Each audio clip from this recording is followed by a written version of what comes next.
Selamat datang di NVS Verse, warga tempat momen jadi viral. Selamat malam.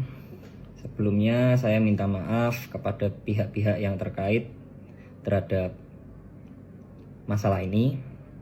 Kenapa sampai saat ini saya baru bisa buka suara?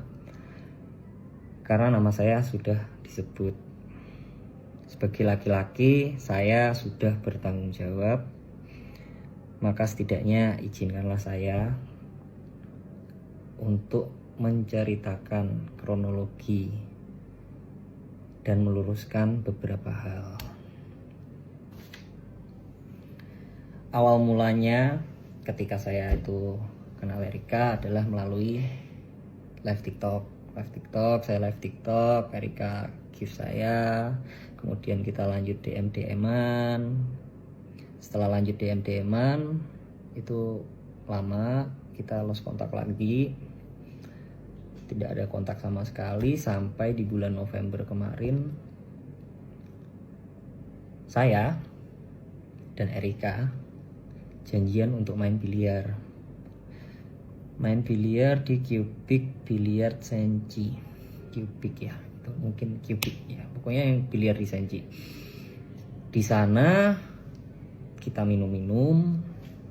Teman Erika ada yang datang juga minum. Selesai dari Cubic kita lanjut karaokean. Di karaokean kita minum-minum. Pada saat itu sebenarnya saya sudah merasa mabuk karena saya sudah tidak pernah minum alkohol lagi. Dan sebenarnya saya tuh nggak doyan sama alkohol, saya udah berhenti minum. Ketika itu saya minum lagi, jadi ya minum pasti mabuk banget. Dari sana lanjut lagi. Di sana tuh lanjut lagi ke Swill House kita minum lagi, ke Swill House, keluar dari Swill House lanjut lagi ke Su minum lagi sampai dari private room minum lagi karena aku udah mabuk banget. Kita diajak pulanglah ke kediaman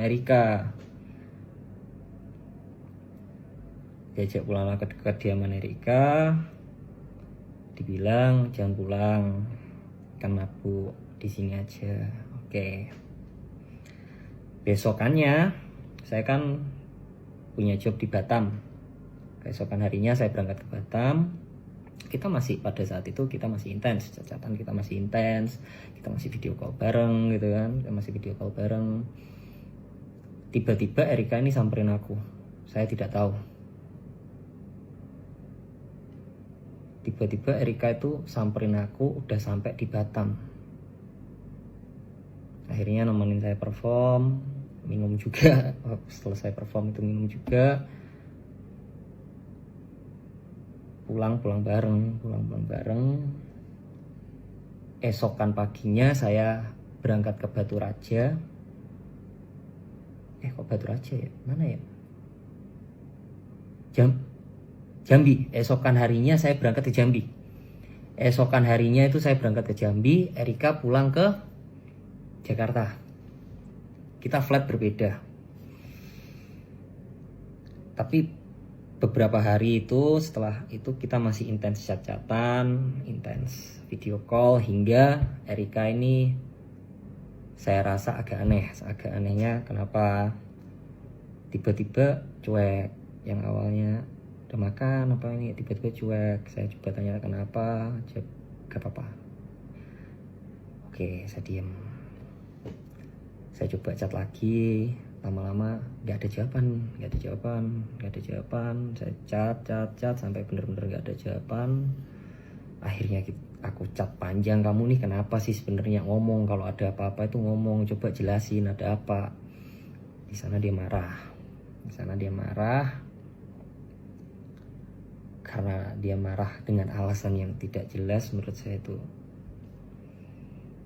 ya ini tuh ada masalah apa sih, kan nggak jelas. Akhirnya saya cuma jawab dengan emot senyum. Ya sudah, Ya sudah gitu. Tiba-tiba setelah itu kita nggak ada kontak sama sekali, di tanggal 30 Desember itu 1 hari sebelum saya main di Medan untuk acara New Year, Erika telepon. Pertama nanya, lagi apa? Oh enggak lagi apa-apa. Kenapa? Aku hamil. Dia mengutarakan bahwa dia itu hamil. Pada saat itu karena saya juga syok dan saya masih ada pekerjaan, saya bilang, oke, kamu di rumah sakit mana? Saya akan datang. Tapi saya mau selesaikan perform besok dulu. Gak apa-apa kan? Gak apa-apa, oke. Di hari yang sama saya langsung telepon orang tua saya. Saya jelaskan, Pak, ini hamil. Terus orang tua saya memutuskan, ya sudah ayo berangkat ke sana. Oke. Singkat cerita, kita berangkat. Saya dengan orang tua saya berangkat ke sana. Orang tua saya menjelaskan kondisi saya seperti dalam podcast tersebut. Dan di sana Erika sudah berkata kepada orang tua saya bahwa dia bisa menerima kondisi saya. Kemudian orang tua saya ya bilang, ya sudah jalanin aja. Oke, akhirnya kita jalanin. Setelah kita jalanin, kita berantem. Pertama kali kita berantem adalah masalah charger. Masalah kabel charger, guys.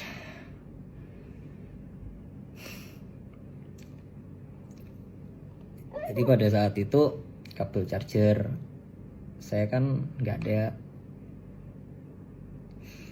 Dia itu pinjemin kabel chargernya dia. Karena kan itu kan aku kan berangkat keluar kota. Nah, setelah selesai perform, saya buru-buru pulang, terlebih dahulu pulang untuk temani Erika. Karena saya tahu posisinya lagi hamil, saya selesai perform, saya ambil flight yang paling pagi untuk temanin Erika. Saya capek, masih apa.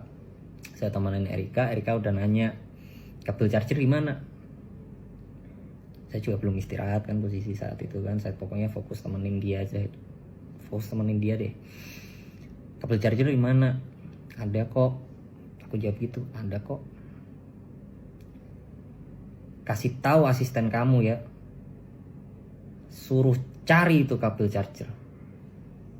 Bilang Erika marah.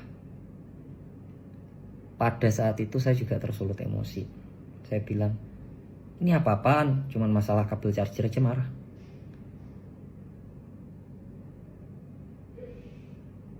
Selesai masalah itu, kita diem. Akhirnya berbaikan lagi. Jalan lagi. Setelah jalan lagi, pagi hari kita mau keluar bareng. Di pagi hari itu kita mau keluar bareng. Karena pada saat itu celana panjang saya itu semua lagi dicuci. Saya bilang, apa aku pakai celana pendek aja ya? Yang agak saya shock pada saat itu, dia berkata kepada saya, kamu tahu nggak jalan sama siapa? Kok bisa-bisanya pakai celana pendek? Jujur, pada saat itu saya sangat terpukul gitu kan. Tapi saya berusaha positive thinking. Oh mungkin karena ini hormon ibu hamil. Saya diam, saya keluar dari kamar, saya ngerokok, saya mencoba tenangin diri. Kemudian saya berusaha untuk masuk lagi ke kamar tersebut. Ternyata kamar tersebut itu dikunci. Padahal ingin saya itu untuk menyelesaikan gitu loh. Saya sudah nggak emosi, anggap ya udah deh gitu lah. Saya ketuk gak ada jawaban, saya chat gak ada jawaban. Oh ya sudah, tidak lama orang cincin ini telepon. Orang cincinnya telepon, bilang, "Kak, ini cincinnya udah selesai, udah bisa diambil." Oh oke. Cincin udah bisa diambil, oke. Saya telepon teman-teman saya pada saat itu untuk antar saya ambil cincin. Untuk antar saya ambil cincin sama ngopi. Tapi saya chat Erika, saya bilang saya ambil cincin, saya ngopi dulu. Udah pulang dari sana setelah ambil cincin, saya berusaha masuk lagi, ternyata pintu udah dibuka. Tapi ini posisi teman saya sudah pada pulang ya, istilahnya teman saya itu cuma antar saya.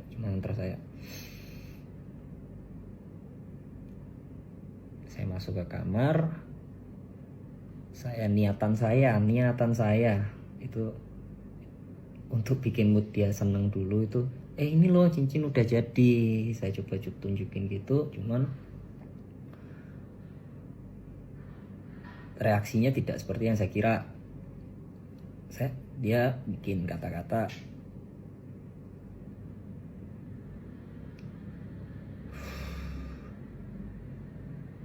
"Saya sepertinya tidak bisa melanjutkan hubungan ini. Udah, kamu diam aja.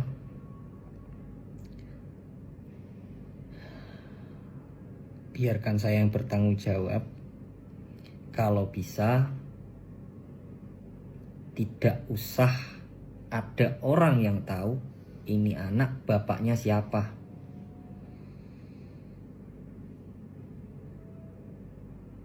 Saya mau apa lagi gitu kan. Oh ya sudah, karena saya sudah mendapatkan kata-kata tersebut, saya ngomong, masih pada saat itu saya ngomong, "Nggak marah toh?" Dia bilang enggak. Oh ya udah, saya beres-beres. Itu jam 2 pagi. Antara jam 2 pagi pokoknya itu udah subuh aja deh.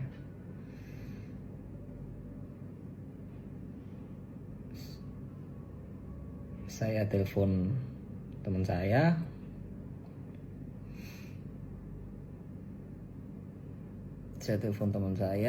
Untuk jemput. Saya beres-beres barang, saya pulang ke rumah saya. Di saat itu juga saya langsung telepon orang tua saya kabarin, "Pah, Mah, ini dia bilang gak mau melanjutkan. Dia tadi bilang aku suruh diam. Kalau bisa anaknya gak usah tahu bapaknya siapa." Ya sudah kok, papa mamaku bilang gitu. Ya sudah kok, yang penting kamu sudah bertanggung jawab. Oke. Dari sana ya sudah, saya tidak pernah chat-chatan lagi, tidak pernah tanya kabar pun juga tidak pernah, karena saya menghargai kata-kata dia pada saat itu. Sampai singkat cerita tiba-tiba nongol di podcast. Ini rame banget ketika orang-orang itu mengarah ke saya. Di hari yang sama itu saya sudah coba untuk chat Erika, boleh telepon gak? Saya mau klarifikasi. Tapi ini aku cukup klarifikasi ke kamu, gak perlu klarifikasi ke sosmed. Aku tanya lagi, bisa telepon gak? Hingga saat ini itu tidak ada jawaban. Kemudian untuk masalah pengancaman,